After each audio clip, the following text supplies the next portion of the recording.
Hello, Power Couple Hub peeps. So we are jumping in to number 2 on Businestry building, still laying some foundation for you guys on really what Businestry is. I want you to really grab a hold of the concept of Businestry. That way, everything that we are building for your Businestry has that really good solid foundation on even what the concept is. I've put some questions out there to the general public on what they think Businestry is, and so far everybody gets it wrong.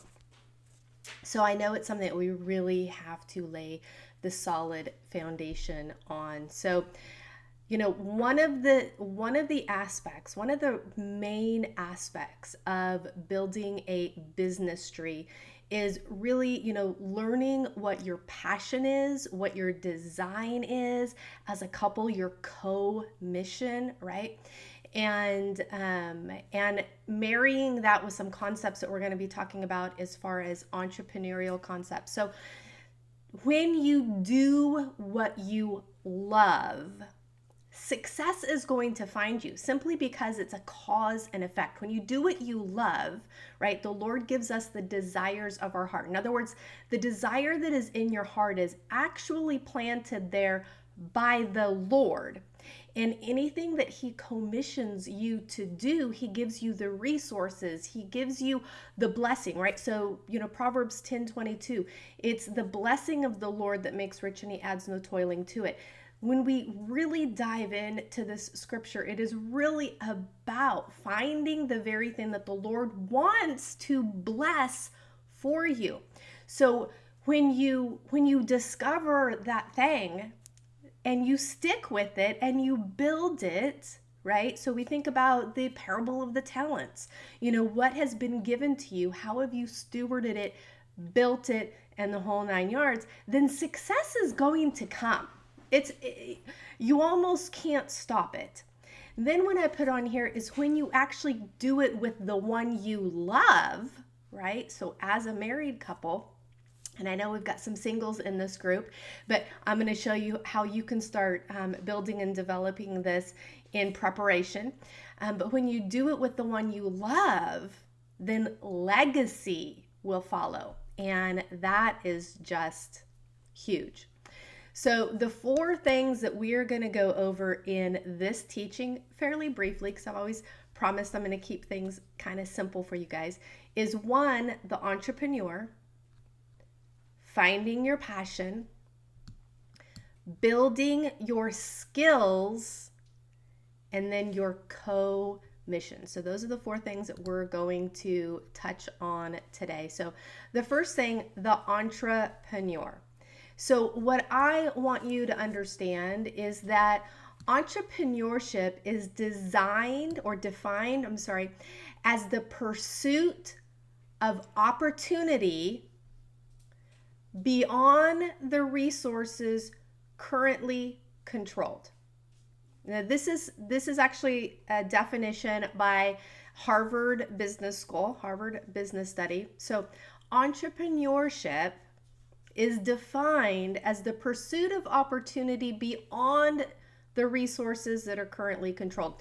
And I want to take you back to the Q&A, the last Q&A, and there was a question on there that, my spouse he doesn't really consider himself entrepreneurial, but I am. And so oftentimes people associate entrepreneurship with being like a business person. And that's not necessarily true. And as we're building a business tree, I want you to kind of separate the thought of entrepreneurship from business person, all right? And understand that the business part of a business tree is really the transactional part, or the pursuit of an opportunity to share in the administration of your gift, strength, talent, and ability, right? And that can be done in a number of ways. So opportunity can be a myriad of things, right? By that definition, Entrepreneurs are those that discover opportunities throughout their personal and professional lives. Then they leverage themselves, their gifts, their skills, their talents to develop, a product or a service in exchange for financial gain, right?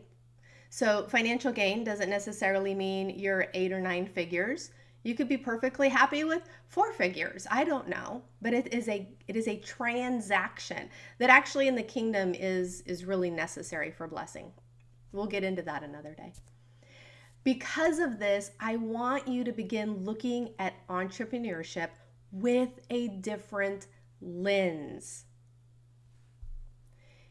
If you are employed and paid, a salary, a wage, a commission, whatever, you can still be entrepreneurial and develop your businessry.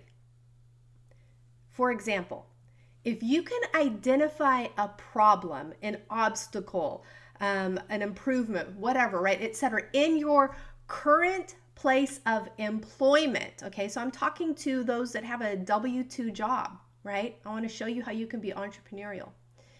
And you spend your ideation space, and time thinking on pulling from heaven a solution for that problem. Then you can sell your idea to whoever it is that, needs to approve it, right? Your boss, your manager, wherever you're at.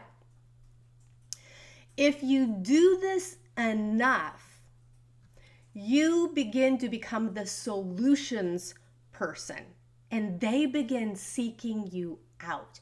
You've now created really your own position, your own title, your own space, right? By being that solutionary.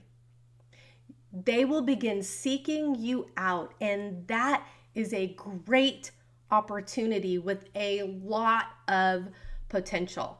And that's within a W-2 job, you guys. That is being entrepreneurial within a W-2 job and still developing your businessry. Let's say that your commission with your spouse is, developing a, service-oriented, encouragement life hack business or something like that, right? As you are using your W-2 job to build your skill set in this, right? You're becoming a solutionary, you're seeing problems, identifying them, coming up with creative solutions.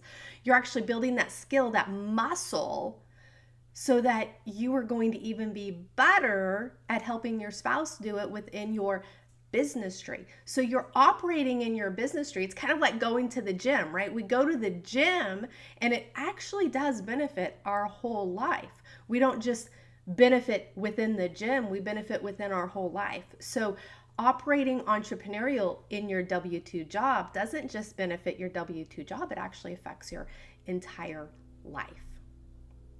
So the other factor that helps for successful businessry and an entrepreneurial mindset is to develop a team mindset. So first, you're always looking for, the pursuit of opportunity.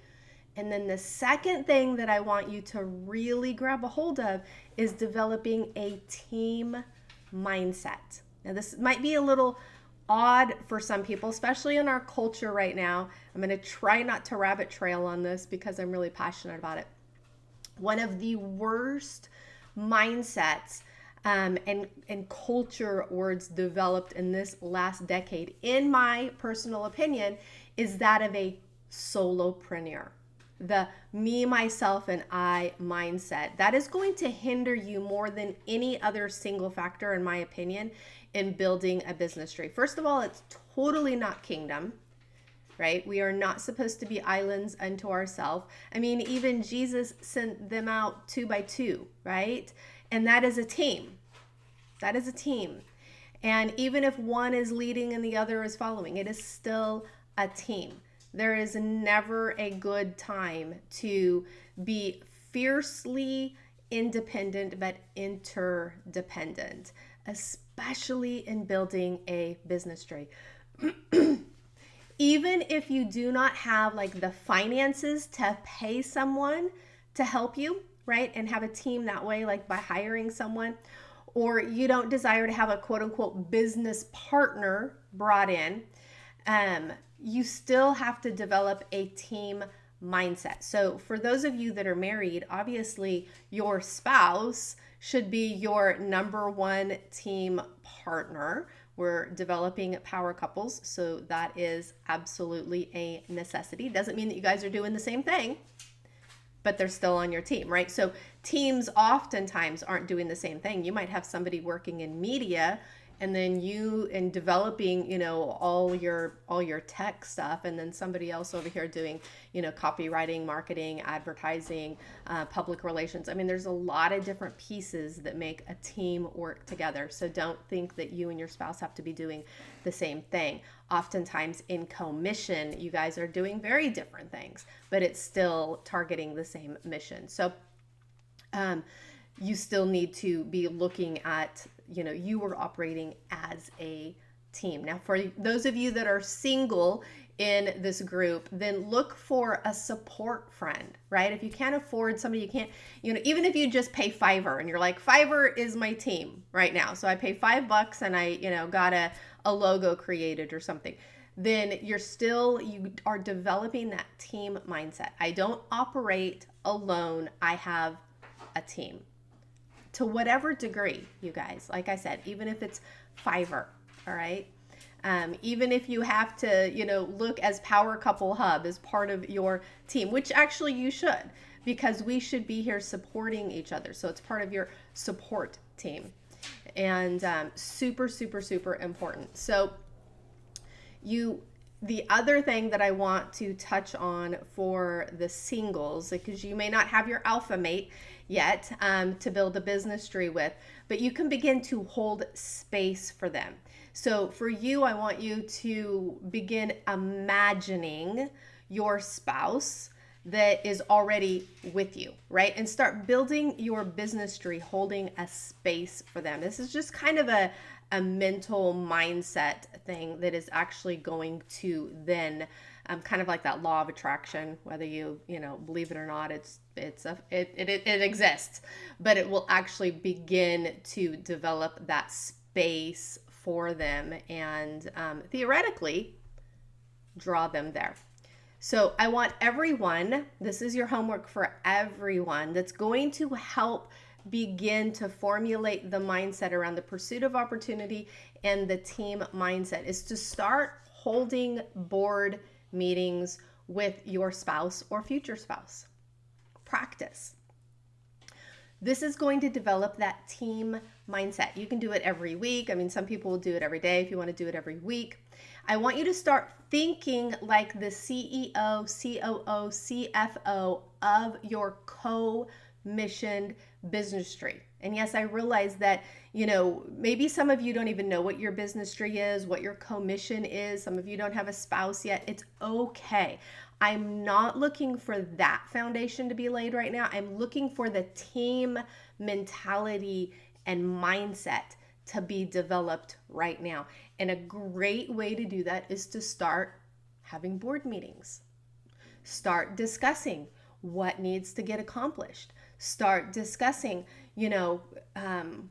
what are the goals of this business tree? What's the mission? What's the vision? All that other kind of stuff. So start doing that. Start building that mentality now. So moving from those two main factors, a pursuit of opportunity and a team mindset, there's 3 skills I want you to develop within that are really, really important in entrepreneurship. Practice curiosity, adapt and overcome, and be decisive. These are 3 skills that are probably not often talked about in building business skills. It's not about goals and spreadsheets and selling products and service and all that kind of stuff that you hear all the time, right? These are kind of those internal behind the scenes skills that actually become the driver for developing you as a great entrepreneur. You have to build the skill of curiosity. Curiosity did not kill the cat, so get over your fear of the unknown. Begin to ask questions about it instead. The ability to remain curious allows you to continuously seek those new opportunities that we were talking about before, right? That position you for becoming that solutions person. Rather than settling on what you think you already know, the Businestry entrepreneur asks challenging questions and explores different avenues regularly. Without curiosity, entrepreneurs won't achieve their main objective, which is discovering new opportunities, right? They don't just fall in your lap.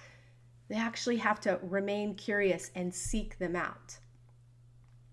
The nature of any Businestry is that it is ever changing. Entrepreneurship is a fluid process, and new challenges and opportunities present themselves at every turn. It's nearly impossible to be prepared for every scenario, but successful leaders must be adaptable. The ability to adapt and overcome is very close to building resilience. And I might get into this later. You'll actually get exposed to that in some of our leadership development stuff. It's a key component to developing grit, which is one of my favorite topics. So like I said, you can find that in the leadership development stuff.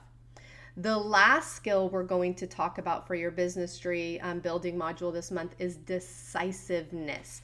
I have seen more entrepreneurs lose their edge because of lacking this skill. You have to make decisions and learn to make them fairly quickly. Not making a decision is a decision. It is a decision to fail or miss the opportunity. I'm just going to say it like it is. So don't say that you're indecisive. You just have not exercised your decisive or your decision-making muscle in a way that actually strengthens and builds it. You are decisive. Your decision to allow life to make the decision for you is what you're doing. And that's rarely a good thing. And it's definitely not glorifying God in your design, because He actually gave you a brain and the blessing, right, of free will, the ability to make a choice. I like to talk about making a decision based on the 40-70 rule. I believe I first heard about this from Colin Powell, General Colin Powell. So you make a decision once you have about 40% of the information. You never wait until you have more than 70%. That rule between 40 and 70% is really the sweet spot in making a decision. You can look up this rule. I'm not going to go into it really deep. Less than 40% is kind of haphazard. Over 70%, you've completely lost the edge and somebody else has gone with it already. So it's just that 40-70 rule is literally how many people, many very successful people make decisions. So that's actually fairly fast decision, right? A lot of people get stuck around that 70 and they're looking for 100% of the information. And that is what drags it out. Between 40 and 70%, you get a lot of information very, very quickly. And that should be enough to make a good decision. Now, the caveat is, if it's not the best decision, it's okay. Course correct and make a decision to change something up. I will tell you, it's so much easier to make progress and steer a moving vehicle than a parked one.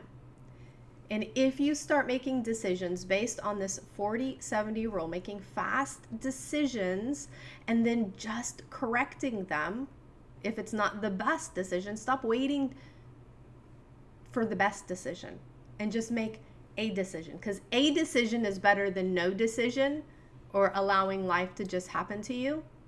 You can make 5 decisions, right? A decision and then a course correction and a course correction and a course correction and a course correction, and get a whole lot of experience and a whole lot of momentum in the time that's taking a lot of people that suffer from fear of man, perfectionism, etc., to make one decision. And those are the people that are highly successful. So moving into wrapping this up.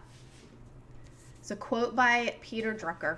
Whenever you see a successful business, someone once made a courageous decision. I think that just wraps it up perfectly. We're talking about being decisive. Decisions don't always feel super safe. Super safe is between that 70 and 100%, and you've missed it by that time. So I want to encourage you to make those decisions, learn to make them quickly, and start steering your Businestry vehicle in the way that it's supposed to be going. So if you have any questions about this training, please do not hesitate to reach out. Don't forget, your homework is to start having those daily or weekly board meetings like a CEO or COO. How would they structure their day and begin building your Businestry team muscle with your spouse, with whoever you have as a team. Until then, we'll talk to you later.